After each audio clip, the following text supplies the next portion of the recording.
ମୁଁ ଅଶ୍ୱିନୀ କୁମାର ମହାନ୍ତି ବାଲେଶ୍ୱର ଜିଲ୍ଲାର ନୀଳଗିରି ବ୍ଲକ ସ୍ଥିତ କିଶୋର ଚନ୍ଦ୍ରପୁର ପଞ୍ଚାୟତ ଉଚ୍ଚ ବିଦ୍ୟାଳୟ ପ୍ରଧାନ ଶିକ୍ଷକ ଆଜି ଦଶମ ଶ୍ରେଣୀ ସାହିତ୍ୟ ସିନ୍ଧୁ ବହିର ରାଘବଙ୍କ ଲଙ୍କା ଯାତ୍ରାନୁକୂଳର ଅବଶିଷ୍ଟାଂଶ ପାଠ୍ୟଧାରା ଆରମ୍ଭ କରୁଛି। ଆଗ କ୍ଲାସରେ ଆମେ ରାଘବଙ୍କ ଲଙ୍କା ଯାତ୍ରାନୁକୂଳ ଆରମ୍ଭ କରିଥିଲେ। ତାର ମୁଁ କହିଛି ରାଘବଙ୍କ ଲଙ୍କା ଯାତ୍ରାଙ୍କ କବିତାଟାକୁ ଦୁଇ ଭାଗରେ ବିଭକ୍ତ କରାଯାଇପାରେ। ପ୍ରଥମ ଭାଗ ହେଉଛି ଶ୍ରୀରାମଚନ୍ଦ୍ରଙ୍କର ସମୁଦ୍ରରେ ସେତୁ ବାନ୍ଧିବା ପାଇଁ ପ୍ରୟାସ, ଆଉ ଦ୍ୱିତୀୟ ଭାଗ ହେଉଛି ରାବଣର କୂଟନୀତି। ପ୍ରଥମ ଭାଗଟା ଆମେ ସାରିଥିଲେ। ପ୍ରଥମ ଭାଗଟାକୁ ଆମେ ନିମ୍ନଲିଖିତ ଭାବରେ ଆମେ ବିଭକ୍ତ କରିଦେଇପାରିବା। ପ୍ରଥମେ ରାମଚନ୍ଦ୍ର ସୀତାଙ୍କର ଖବର ଜାଣି ଅତିଶୟ ଖୁସି ହୋଇଛନ୍ତି ଏବଂ ସୀତାଙ୍କୁ ପାଇବା ପାଇଁ ତାଙ୍କର ଆଶା ବଢ଼ିଛି। ସେ ସମୁଦ୍ରରେ ସେତୁ ବାନ୍ଧିବା ପାଇଁ, ପର୍ବତରେ ସେତୁ ବାନ୍ଧିବା ପାଇଁ ସ୍ଥିର କରିଛନ୍ତି। ଦ୍ୱିତୀୟ ପୁଣି ତାଙ୍କୁ ଏହି କାର୍ଯ୍ୟରେ ସହଯୋଗ କରିବା ପାଇଁ ବାନର ସେନା ଆଗେଇ ଆସିଛନ୍ତି। ସୁଗ୍ରୀବଙ୍କ ବାନର ସେନା ଆଗେଇ ଆସିଛନ୍ତି। ସେମାନେ ଯେତେ ପାହାଡ଼ ପଥର ପକାଇଲେ ମଧ୍ୟ ସେସବୁ ସମୁଦ୍ରରେ କୁଆଡ଼େ ହଜିଯାଇଛି। ପାଣି ଫୁଟକା ହେବା କଥା, ବନ୍ଧ ହେବା ଦୂର କଥା, ପାଣି ଫୁଟକାଟା ମଧ୍ୟ ଦେଖାଯାଏ ନାହିଁ। ସବୁଗୁଡ଼ାକ ଫିଫିକାର ଶବ୍ଦ କରି ବୁଡ଼ିଯାଇଛି। ଏସବୁ ଦେଖି ରାମଚନ୍ଦ୍ର ବିସ୍ମିତ ହୋଇ ହତୋତ୍ସାହ ହୋଇ ନିଜର ଦୀର୍ଘଶ୍ୱାସ ତ୍ୟାଗ କରିଛନ୍ତି। ବନ୍ଧ କାହିଁକି ହୋଇପାରୁନାହିଁ ବୋଲି ନିଜର ଭ୍ରମ ସେ ଶେଷରେ ବୁଝିପାରୁଛନ୍ତି। ଜଳାଧିପତି ବରୁଣ ଦେବତାଙ୍କ ସାହାଯ୍ୟ ବିନା ସେ ବନ୍ଧ ହୋଇପାରିବ ନାହିଁ। ପ୍ରଥମେ ତାଙ୍କୁ ପୂଜା କରିବାର ଆବଶ୍ୟକ ଥିଲା। ଏଣୁ ସେ ଅନାହାରରେ କୁଶଶଯ୍ୟାରେ ଶୟନ ପୂର୍ବକ ସେ ତାଙ୍କୁ ପୂଜାର୍ଚ୍ଚନା ଆରମ୍ଭ କରିଥିଲେ। ଅନ୍ୟ ପକ୍ଷରେ ରାବଣ ଯେଉଁ କୂଟନୀତି ବର୍ତ୍ତମାନ ଆଜି ଆମେ ପଢ଼ିବା, ରାବଣର କୂଟନୀତି କ'ଣ ନା, ରାବଣ ଜଣେ ଯୁଦ୍ଧ ବିଶାରଦ କେବଳ ନଥିଲା, ଏ ଯେଉଁ ପ୍ରଚଣ୍ଡ କୂଟନୀତି ବିଶାରଦ ମଧ୍ୟ ଥିଲେ। ତେଣୁ ସେ ନିଜର ଦୁଇ ବିଶ୍ୱସ୍ତ ମନ୍ତ୍ରୀ ଶୁକ ଓ ସାରଣକୁ ରାମଚନ୍ଦ୍ରଙ୍କୁ ଶକ୍ତିହୀନ କରିବା ପାଇଁ ବିଭୀଷଣ ଅଙ୍ଗଦ ପାଖକୁ ପଠାଇଛନ୍ତି। କାରଣ ସେ ଜାଣିଛନ୍ତି ବିଭୀଷଣ ହେଉଛି ତାଙ୍କ ସାନ ଭାଇ। ବିଭୀଷଣ ତା ସାନ ଭାଇ ଘରର ଛିଦ୍ର ସବୁ କହିଦେବ, ଯାହାଫଳରେ ସେ ଆସି ଲଙ୍କା ଜୟ କରିବାକୁ ତ ସୁବିଧା ହେବ। ଅପରପକ୍ଷରେ ବାଳିକି ରାମଚନ୍ଦ୍ର ମାରି ଦେଇଥିବାରୁ ତାଙ୍କ ପୁତ୍ର ଯେଉଁ ଶକ୍ତିଶାଳୀ ଅଙ୍ଗଦ, ତାଙ୍କୁ ସେଇ କଥା ମନେ ପକାଇ ଦେଇକି ତାଙ୍କୁ ଯଦି ଦୂରେଇ ଆଣିବା ହେବ ତ ରାମଚନ୍ଦ୍ରଙ୍କର ଶକ୍ତିହୀନ ହୋଇଯିବେ। ତେଣୁ ସେଇ କଥାଟାକୁ ବର୍ତ୍ତମାନ ଆଜି ଆମେ ପାଠ କରିବା। ଟିକିଏ ଆରମ୍ଭ କରିଥିଲେ ରାବଣ କୂଟନୀତିରୁ, ବର୍ତ୍ତମାନ ଆଉ ପୁଙ୍ଖାନୁପୁଙ୍ଖ ବର୍ତ୍ତମାନ ଆଲୋଚନା କରିବା। ବୁଧେ ଶୁଣ ପ୍ରସଙ୍ଗକୁ ଦଶଶିର, ବୋରଗିଲା ସେ ଶୁକ ସାରଣ କରିଚାର ଯେ, ବିଭୀଷଣେ କହ জ্যেষ্ঠ ভ্রাতা পিতা সরি, বুঝি ন বুঝি কো পিতা বাণী পিতা করি যে। କୁଛି ବୁଦ୍ଧେ ଶୁଣ, ହେ ଜ୍ଞାନୀ ମାନେ ତୁମେ ଆପଣ ମାନେ ଶୁଣନ୍ତୁ। ଅନ୍ୟ ପ୍ରସଙ୍ଗକୁ ଦଶଶିର, ଅନ୍ୟପଟରେ ଦଶଶିର ରାବଣ ଶୁକସାର ବରଗିଲା ସେ ଶୁକସାରଣ କରିଚାର ଯେ, ବର୍ତ୍ତମାନ ତାକୁ ସଜେଇ ଦେଲେ ହେବ। ଶୁକସାରଣ କରି ଚାର ବରଗିଲା ଯେ, ଶୁକସାରଣକୁ ଚାର ମାନେ ଦୂତ, ଦୂତ କରି ସେ ପଠାଇଲା। ହେ ଜ୍ଞାନୀ ମାନେ ବର୍ତ୍ତମାନ ଶୁଣନ୍ତୁ। ଗୋଟିଏ ପଟରେ ରାମଚନ୍ଦ୍ର ତାଙ୍କର ବନ୍ଧ ବାନ୍ଧିବା ପାଇଁ ବରୁଣ ଦେବଙ୍କୁ ଯେଉଁ ପ୍ରସନ୍ନ କରିବା ପାଇଁ ଯେଉଁ ଚେଷ୍ଟା କରିଥିବା ବେଳେ, ଅନ୍ୟପଟରେ ଦଶଶିର ରାବଣ ନିଜ କୂଟନୀତି ପ୍ରୟୋଗ କରୁଛି। ସେ ନିଜ ବିଶ୍ୱସ୍ତ ଦୁଇ ମନ୍ତ୍ରୀ ଶୁକସାରଣକୁ ଯେ ଚାର ଦୂତ କରିକି ଯେ ପଠେଇଛି କାହା ପାଖକୁ ନା, ବିଭୀଷଣ ଆଉ ଅଙ୍ଗଦ ପାଖକୁ। ବିଭୀଷଣେ କହ ଜ୍ୟେଷ୍ଠ ଭ୍ରାତା ପିତା ସରି, ବୁଝି ନ ବୁଝି କୋ ପିତା ବାଣୀ ପିତା କରିଯେ। ବିଭୀଷଣକୁ ଯାଇ କୁହ, ଜ୍ୟେଷ୍ଠ ଭ୍ରାତା ବଡ଼ ଭାଇ ପିତା ସମାନ, ବାପା ସମାନ। ତେଣୁ ତାର କଥାକୁ ବୁଝି ନ ବୁଝି, କୌଣସି କିଛି ଯେଉଁ ମୁଁ ତାକୁ ଗାଳି ଦେଇ ଯେଉଁ ବିଦା କରିଦେଇଥିଲି, ରାଜ୍ୟରୁ ବାହାର କରିଦେଇଥିଲି, ସେ କଥାକୁ ମନରେ ଗ୍ରହଣ ନ କରିକି, କୋପି ରାଗରେ ଗ୍ରହଣ ନ କରି ତା ବାଣୀକୁ ଅଥଚ ମୋ କଥାକୁ ସେ ପିତା କରିଦେବ, ଅର୍ଥାତ୍ ଗ୍ରହଣ ମାନେ କିଛି ମନରେ ଧରି ବସିବ ନାହିଁ। ମୋ ଯେଉଁ ଗାଳି ରାଗ ଯେଉଁ ତିରସ୍କାରକୁ ସେ ମନରେ ଧରି ବସିବ ନାହିଁ। କାରଣ ସବୁବେଳେ କୁହାଯାଏ ବଡ଼ ଭାଇ ହେଉଛି ବାପା ସମାନ। ବାପାଙ୍କୁ ବାପାଙ୍କ କଥାକୁ ଯେମିତି ଆମେ ମନରେ ଧରି ବସିବା ନାହିଁ, ବାପାଙ୍କ ଗାଳି ରାଗ ତାଙ୍କର ମାଡ଼ ବା ତାଙ୍କର ତିରସ୍କାରକୁ ଯେମିତି ମନରେ ଧରାଯାଏନି, କାରଣ ଯେହେତୁ ବାପା ଜନ୍ମଦାତା, ଠିକ୍ ବଡ଼ ଭାଇ ସେଇଭଳିଆ ବାପା ସମାନ। ତାଙ୍କର କୌଣସି କଥାକୁ, ତାଙ୍କର କୌଣସି ଭୁଲକୁ କେବେ ଆମେ ଧରି ବସିବା ଉଚିତ ନୁହେଁ। ବିଭୂତିକୁ ଭୁଞ୍ଜୁଥିଲୁ ବିଭୂତି ଭୂଷଣେ, ବଡ଼କୂଳେ ଜନମୀ ଶରଣ କି କାରଣ ଯେ। କହୁଛି ବିଭୂତିକୁ ଭୁଞ୍ଜୁଥିଲୁ, विभूति अर्थात राज ऐश्वर्य राजभोग भुंजुलु भोग करूँ विभीषण कह से राज ऐश्वर्य भोग करूला कि विभूति भूषण एटी विभूति भूषण अर्थ रामचंद्र विभूति विगत होता भूति जार विगत होता भूति को जी भूषण करछि भूषण अर्थ अलंकार भूति अर्थ संपद जहाँ जी जार संपद हरई सारी रामचंद्र निजर जो जो राज ऐश्वर्य को सी हरई सारिकी बर्तमान वनवासी जीवन काटुछि वनवासी जीवन जो काटुंट तेणु से दरिद्र भितर गति कर तेणु ताकू जो अलंकार करछि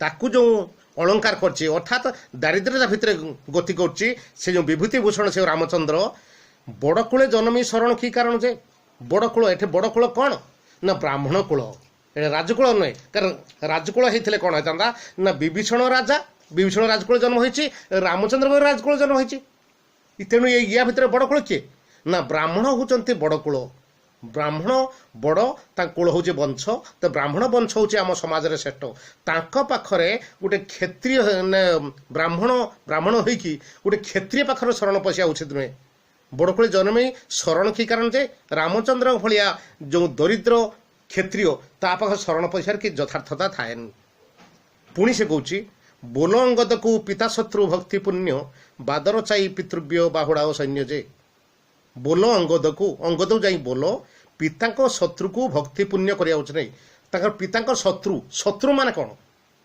कलिक जे लगे शत्रु हुए बादर चिले शत्रु हुए मारिदेले शत्रु हो जाए कारण आउ मेटी पार ना जो कलिक जे लगे जाए आज कलिक जे अच्छी काली मेटी जीव से शत्रु को आजनी सी मो शत्रु को आजनी कि मारिगला मरीगला जन को मारिदेला सी ता सहित आउ मित्रता स्थापन कर सबुदिन से मरीगला सबुदिन शत्रु है तेणु बाली को रामचंद्र मारिदे सी हूँ अंगदर पिता अंगदर पिता किए बाली ताकू रामचंद्र मारिदे तेणु सी है शत्रु तो पिता शत्रु जो रामचंद्र तांकू भक्ति पुण्य सी कहीं कर पछा पछा पूजार्चना कर गोड़ाणिया कहीं सारी तो ताकू भक्ति पुण्य रामचंद्र भक्ति पुण्य करिया उचित नुहे बादर चाहे पितृव्य बहुड़ आसने पितृव्य किए पितृव्य हूँ सान पिता सान भाई बा कका बा दादा तांकू सहित बादर चाओ सहित कोली लगा कहीं ना सुग्रीव बाली को मारदे रामचंद्र सुग्रीव को राजा करते तेणु सुग्रीव को जदि कहे सुग्रीव रागी खेपा हम तो सुग्रीव कथा भी रामचंद्र को छाड़ी पार ना तेणु ता सहित कोली लगाओ कोली लगे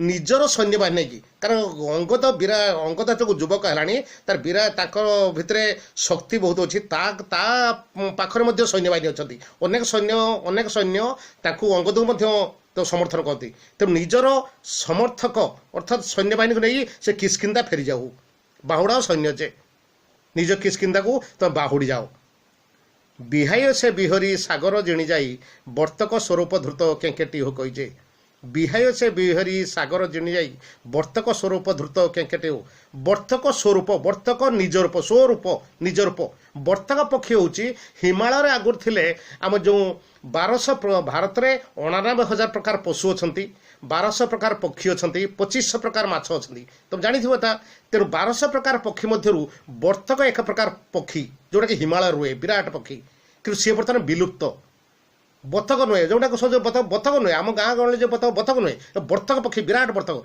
तेणु वर्तक पक्षी रूप धरले से वर्तक रूप धरिकी किए सुख सारण से मायाबी मायाबसर जेकोसी रूप धरी पारे तेणु से वर्तक पक्षी रूप धारण करके बिहाय से बिहरी आकाश रे विहरण करी आकाश उड़ी उड़ी जाकि सागर को जिणी गले अर्थात सागर को अतिक्रम करगले जाकि केंकेटी हो कही कही गले एटा पक्षी मान गोटे राब केंकेटी हो वर्तक पक्षी राब केंकेटी हो कही कही गले बोध उभय विख्यात करू विंशति कर कहिबार बोध उभय भय पलाय सत जाए विख्यात करू रावण विंशति कर रावण 20टा हाथ विंशति कर रावण दीटा कथा हूँ रावण कहिबार बोध जानिकी उभय भय सत्तर मान शीघ्र शीघ्र पड़े जाए ये लाइन को आगे आने कथा ये पदटा को आगे आने कथा 9 पदटा को 8 पदटा को पछर आने कथा कारण रावण तो कही जाओ शीघ्र जाओ जाइए शीघ्र विभीषण अंगद को कहीकि आस जाओ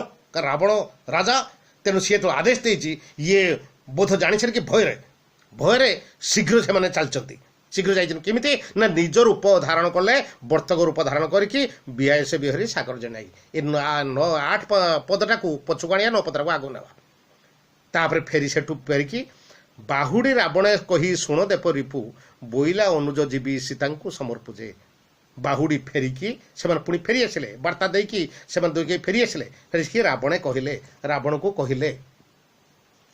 रावण कहले शुण देव रिपु हे देवता रिपु अर्थ शत्रु देवता मान शत्रु किए ना रावण कहीं ना देवता मान पराजित कर बंदी कर खटईला तेणु देवता माने रावण को शत्रु रूप देखुले तापक त्राही त्राही डाकुले तेणु देवता मान शत्रु रावण आपण शुणु बोइला अनुज जीवी सीता आपणकर अनुज बड़ भाई अग्रज सान भाई हूँ अनुज बोइला कहला आपण सान भाई अनुज विभीषण कहला सीता को समर्पुजे मु लंका को फेरी जीवी मुझी लंका को जीवी मो जन्ममाटी मु फेरी जीवी किंतु प्रथमे रावण रामक श्रीरामक पाखरे सीता देवी की समर्पण करंतु तापर मु फेरी जीवी बंचिलु अंगदे अंग देवर की धर्मे वज्राघात समतल प्रहारिला विमजे तापर कहते विभीषण तो एक कहला किंतु अंगद पाक जो आम कहलु हठात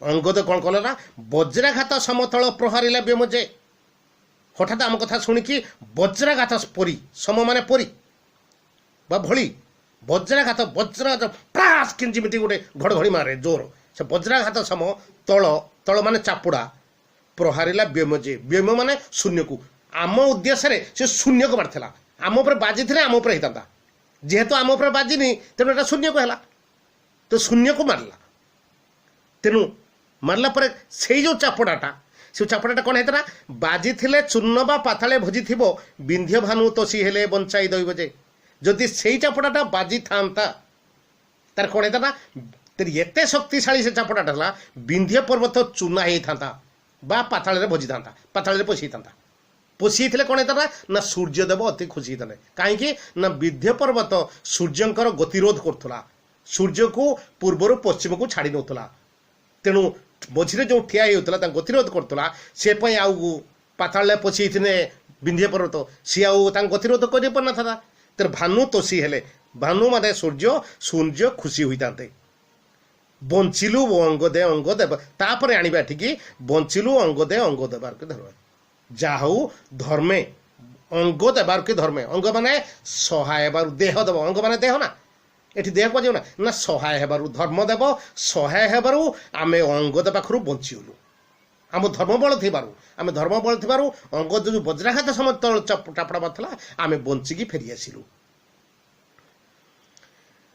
तापर रावण सेठू जानी सारिकी पुणी कहे बल केते बोलू बोले जेते शंख से बारी राशि रे जनित तेते शंख नाही जे बल केते बोलू कहते तर बल केते अर्थात तर सैन्य बल केते सैन्य बल केते रामचंद्र सैन्य बल केते बुलू बुलू माने कहवा रू हर्षकार रही रू है एकार रे होता बुलू कहवा रू बोले कहले देख ये लू ले लू है क्षण रू हूँ ले है क्षण एकार है क्षण रे होची कहले कहले जेते शंख से जेते शंख माने ये लक्ष कोटी संख्यक सैन्य लक्ष कोटी जेते शंख जदि दंते सही था आमे कही था जेते संख्यक सैन्य थिला तांकर कि तालबसा लिखाई अर्थात लक्ष कोटी संख्यक सैन्य लक्ष कोटी संख्यक से ही बारी राशि रे जनित तेते शंख नाई जे बारी राशि रे अर्थात बारी माने पानी पानी राशि रे अर्थात समुद्र रे जनित माने जन्मित तेते शंख नाते सेते जलचर जीव जोटा कि शंख शंख सेते जन्म ही नाती अर्थात समुद्र रे गेंडा शामुका भली असंख्य शंख अछंती जोटे गुणी हेबनी अगणित सैन्य न अगणित शंख ठीक से रामचंद्र पाखे लक्ष कोटी संख्यक सैन्य अर्थात अगणित सैन्य अछंती वितरणे सागर की पांच पचारिला बिहेराम कुश सज्जा प्रत्युत्तर देला जे वितरणे सागर की पांच पचारिला समुद्र को सागर को वितरण करने अतिक्रम करने कि पांच करुछि रामचंद्र एक कथा रावण पचारिला ପାଞ୍ଚ ପଚାରିଲା। ପାଞ୍ଚ ମାନ ଉପାୟ କି ପାଞ୍ଚ କି ଉପାୟ ରାମଚନ୍ଦ୍ର କରୁଛି ବୋଲି ରାବଣ ପଚାରିଲା। ବିହେ ରାମ କୁଶଶଯ୍ୟା ପ୍ରତ୍ୟୁତ୍ତର ଦେଲା ଯେ ରାମଚନ୍ଦ୍ର କୁଶଶଯ୍ୟାରେ ଶୟନ ପୂର୍ବକ ବିଧାନ କରୁଛି, ଅର୍ଥାତ୍ ନିଜ ବରୁଣଦେବଙ୍କୁ ପ୍ରସନ୍ନ କରିବାକୁ ଚେଷ୍ଟା କରୁଛି। এই কথা ସେମାନେ ପ୍ରତ୍ୟୁତ୍ତର ଦେଲେ। ଶୁକହରଣ ପ୍ରତ୍ୟୁତ୍ତର ଦେଲେ।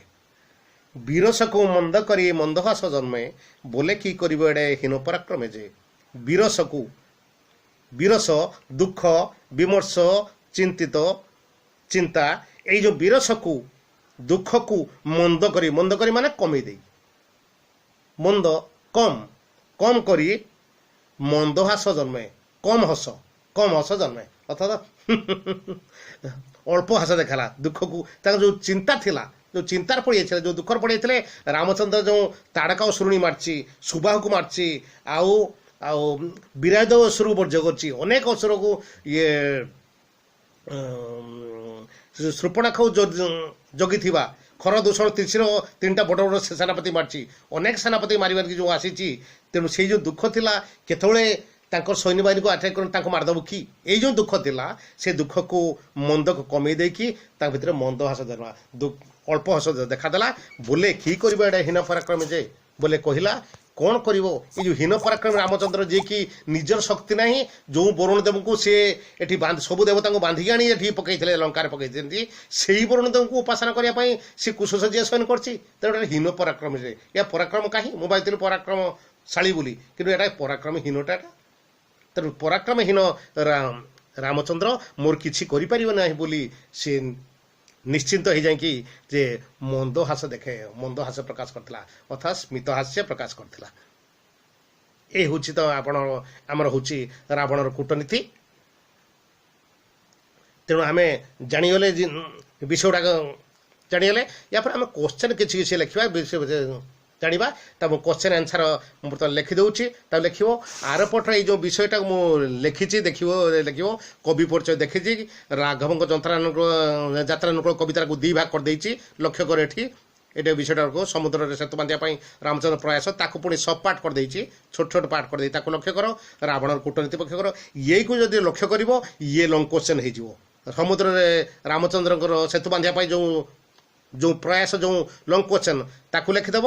ତା ଭିତରେ ଖାଲି କୋଟେସନ୍ ଗୋଟେ ଖାଲି ପୁରେଇ ଦେବ। କ ଖ ଗ ଘ ଙ ଚ ଇଏ 3 4 5 6ଟା ଭାଗ, ତା ଦେହରେ କୋଟେସନ୍ ପୁରେଇ ଦେଲ। ଇଏ ଗୋଟେ ଲଙ୍ଗ କୋଶ୍ଚେନ୍ ହେଇଗଲା। ଏପଟେ ରାବଣର କୂଟନୀତି ଯେଉଁ ପୁରେଇଛି ଟ ପର୍ଯ୍ୟନ୍ତ, ଇଏ ମଧ୍ୟ ଗୋଟେ ଲଙ୍ଗ କୋଶ୍ଚେନ୍। ଏଥିରେ ଖାଲି କୋଟେସନ୍ 2ଟା ଦେଇଦେଲେ ତ ଲଙ୍ଗ କୋଶ୍ଚେନ୍ ହେଇଗଲା। ଆଉ ଛୋଟିଆ ଯେଉଁ କୋଶ୍ଚେନ୍ ଗୁଡ଼ାକ ସଂକ୍ଷିପ୍ତ ପ୍ରଶ୍ନ ଉତ୍ତର, ତାକୁ ସଂକ୍ଷିପ୍ତ ପ୍ରଶ୍ନ